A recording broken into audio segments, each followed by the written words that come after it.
direct à LCN. Un petit peu de pouce sur cette entrevue que nous a donnée le ministre de la Santé, Christian Dubé. Bonsoir à vous trois. Bonsoir. Bonsoir, Sophie.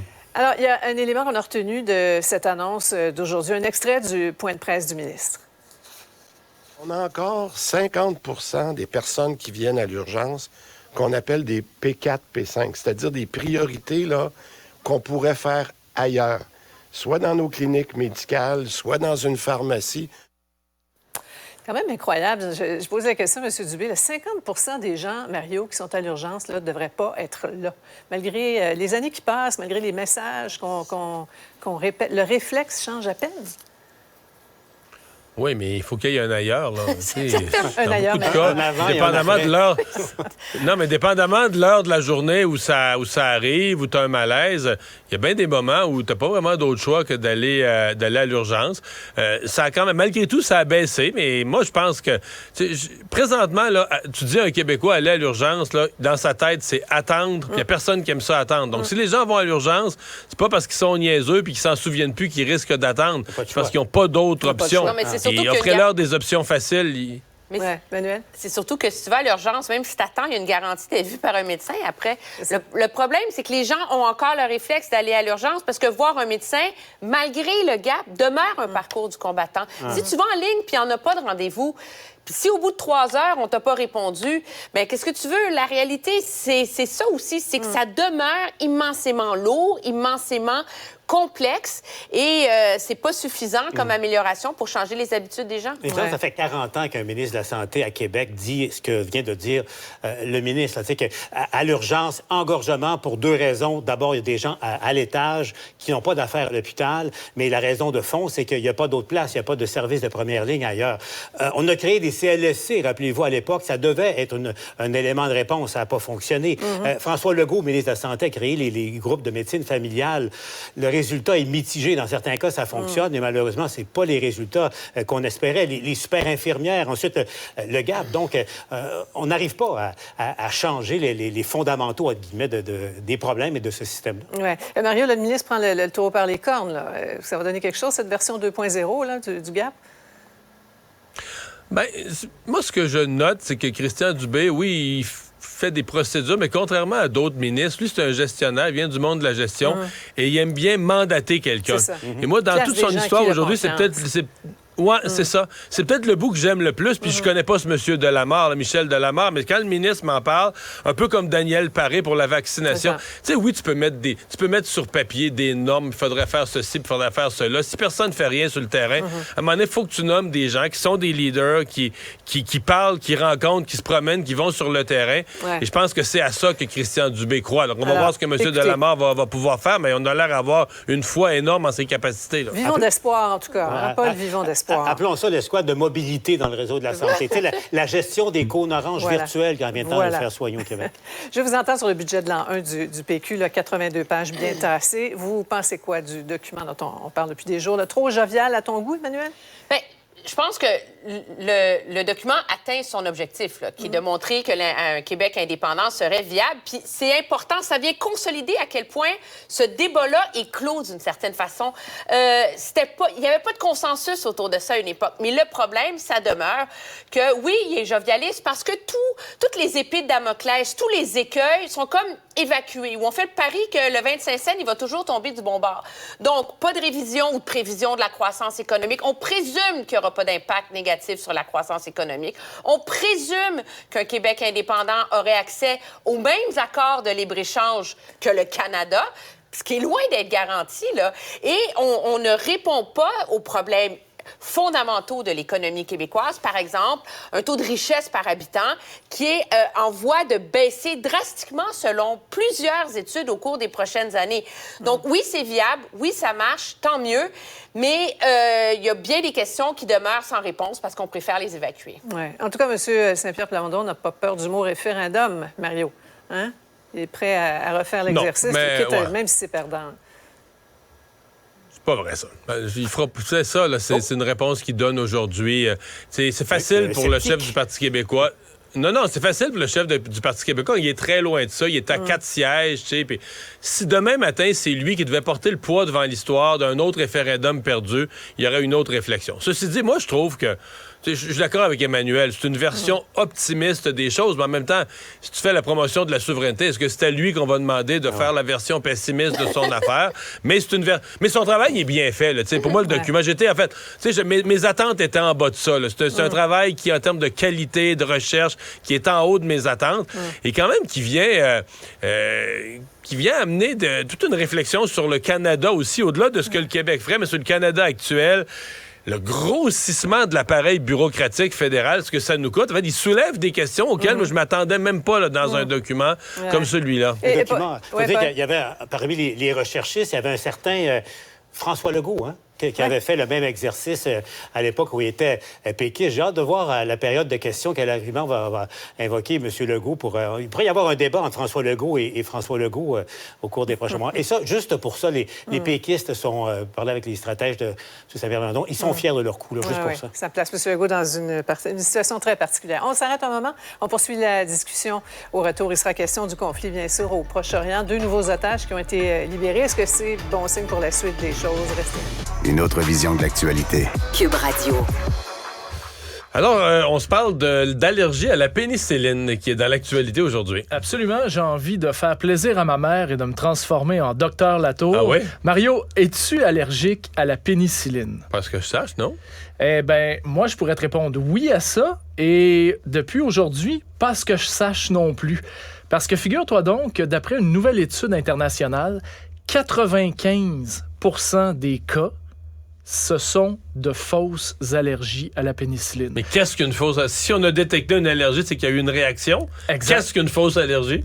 Eh bien, une fausse allergie, en réalité, c'est d'avoir développé une réaction à un nouveau produit. Ce qui est ton cas, toi. Point à la ligne. Ah, moi, ça a été l'enfer. Moi, ça a été l'enfer. J'étais ado, t'as des enfants, le fameux liquide aux bananes, là, le fameux... Donc, le médecin m'avait donné ça. Et c'est un des symptômes, justement, probablement le plus fréquent de l'allergie à la pénicilline. Et je suis venu en pleine nuit couvert de boutons rouges. Comme un rash, là. Ah, mais c'était épouvantable. J'avais l'impression que mes mains allaient carrément brûler tellement que ça faisait mal. Mais alors je reviens à ma question. Si t'as fait ça, c'est une allergie, non? Comment ça peut être une fausse allergie ou... Alors, la réaction était réelle, là. La réaction est réelle, mais eux, ce que l'étude tend à démontrer, c'est que c'est simplement une réaction normale du corps et à la nouvelle substance que tu viens d'ingurgiter et que ce n'est pas officiellement une allergie. Donc, moi, en bon Qu'on pourrait en reprendre. Et d'ailleurs, ça, je trouve ça un peu étrange, je vais t'avouer. Parce que la pratique, c'est que là, on l'inscrit dans le dossier médical, allergique, pénicilline, puis on n'en donne plus jamais. Là, j'ai un papier, moi, dans mon portefeuille, qui dit, attention, allergique à la pénicilline, parce que le docteur m'a très bien dit, très clairement, n'en prenez plus, ça peut être dangereux. La deuxième fois, la troisième fois. Les symptômes empirent de fois en fois, puis donc c'est... Donc là, l'étude va dans le sens contraire, donc tu pourras en reprendre. L'étude va dans le sens contraire. 95% quand même, c'est quand même, je te dirais, pas rien. Mais le truc avec la pénicilline... que les gens qui ont déjà eu ce genre de réaction-là, ils seront pas friands de réessayer, là. Non, je réessayerai pas, ça, je peux te le garantir, puis je suis sûr que je serai pas le seul là-dedans. Mais ça reste que, selon leur étude, je pourrais. Faut pas oublier que quand tu es allergique à la pénicilline et que tu as besoin d'un antibiotique, l'antibiotique que tu prends est beaucoup moins efficace. Souvent beaucoup plus cher. Beaucoup plus cher. Ça veut dire plus d'hospitalisation, si c'est grave. Donc, ça veut aussi dire, je te dirais, des effets secondaires beaucoup plus importants que la pénicilline. Donc, d'où la recherche pour pousser vers la pénicilline lorsque c'est possible. Mais là, ouais, c'est ça. Est-ce que les gens vont vouloir, quand tu as vécu une réaction négative, là, souvent, t'es pas chaud. Merci. Une autre vision de l'actualité. Cube Radio. Cube Radio. Cube Radio. Cube Radio. Cube Radio. Cube Radio. En direct à La guerre entre Israël et le Hamas est entrée dans sa 17e journée. Tsahal qui continue de pilonner la bande de Gaza. Des centaines de morts encore aujourd'hui. Et une journée marquée par l'aide humanitaire qui continue d'entrer lentement. La libération de 2 autres otages aussi. Clairement, les négociations, les pressions des familles d'otages, des alliés aussi se font sentir. Et l'offensive terrestre, la fameuse opération multilatérale, elle est repoussée de jour en jour, Paul. Et ce qu'on peut comprendre en Israël, notamment, c'est que l'armée est prête. L'armée attend le signal depuis plusieurs jours maintenant et c'est le gouvernement qui retient, de toute évidence, sous la pression, notamment des Américains qui ont beaucoup d'otages, qui ont la double citoyenneté. C'est clair que c'est un facteur majeur. Il y a une causalité entre l'aide humanitaire qui est entrée au compte-gouttes, mais entrée encore aujourd'hui, et la libération de 2 autres otages? On l'ignore. Mais c'est clair qu'on est à un moment un peu étrange dans ce conflit en ce moment. Et puis, les prochains jours, est-ce que l'armée... Parce que la fenêtre d'opportunité, c'est ce que les militaires israéliens disent, la fenêtre d'opportunité. Ils le savent bien que ces images que l'on voit des civils palestiniens qui souffrent, ça referme leur fenêtre d'opportunité pour entrer à Gaza. On entend aussi les appels au cessez-le-feu des Nations unies, des pays arabes. Le président français, Emmanuel Macron, qui veut une reprise du processus de paix. Pour Mélanie Joly, c'est irréaliste. Emmanuel, tu partages sa vision? Oui, je pense que quand le président Macron parle d'une reprise du processus de paix, c'est à plus long terme. C'est une fois qu'on aura réglé la question actuelle, il ne faut pas oublier qu'il faut trouver une façon d'avoir un État palestinien. Moi, là, sur la question du cessez-le-feu, je partage le point de vue de Mme Joly. La réalité, c'est que pour Israël, ce n'est pas une option, un cessez-le-feu. Le but de l'opération, c'est d'éradiquer le Hamas. Ça fait des années qu'Israël essaie de contenir le Hamas. Puis qu'est-ce que ça a donné? Ça a donné la pire attaque terroriste de son histoire. Alors, on ne veut pas permettre un cessez-le-feu, parce qu'on se dit, si on permet le cessez-le-feu, ça permet au Hamas, qui perd de jour en jour des têtes dirigeantes, de se réorganiser et de reprendre l'offensive. Ouais. Quand l'adversaire est sur son pied arrière, tu lui donnes pas la chance de s'en remettre. Mais c'est sûr que la pression sur la question des civils devient extrêmement forte sur Israël. Et ça aussi, le Hamas le sait. C'est la raison pour laquelle ils servent de leur population comme bouclier humain. Mario, on entend plusieurs chroniqueurs évoquer un élargissement du conflit avec possibilité d'un embrasement, une 3e guerre mondiale. Si l'Iran s'en mêle derrière les forces du Hezbollah au nord. C'est un risque et un danger, on l'entend. Pour l'instant, c'est pas ce qui se produit. Les Américains ont quand même mis en place des forces dissuasives là, pour signaler aux autres de pas s'en mêler. Donc, pour moi, c'est un risque qui est là. Mais c'est parce que, tu sais, à la base, là, quand on parle de cessez-le-feu, à la base, là, c'est le Hamas qui a déclenché une guerre. Le 7 octobre, le Hamas s'est débarqué en Israël, a tué des gens, a pris des otages, a déclenché une guerre. Et puis là, on voudrait dire après, arrêtez la guerre, là, Israël est trop fort. Non, Israël a été attaqué. Israël s'est vu lancer dans... Israël n'a rien déclenché. Israël a été attaqué. Et là, je pense qu'Emmanuel l'a brillamment expliqué. Je veux dire, n'importe quel peuple aurait été attaqué sauvagement comme ça, puis il y aurait une demande dans sa population d'aller désarmer l'autre bord. Pas à tuer des civils. Malheureusement, c'est sûr qu'il va y avoir des dommages collatéraux, mais désarmer, enlever leur capacité de faire une attaque semblable, de lancer des roquettes sur Israël, c'est certain que la population d'Israël attend ça de son gouvernement et de son armée. Là. Et il y a une grande unité nationale en Israël, une société divisée là, préalablement, mais le massacre des civils le 7 octobre a tout changé. Il y a la logique déclenchée par le Hamas en s'en prenant et en massacrant des civils.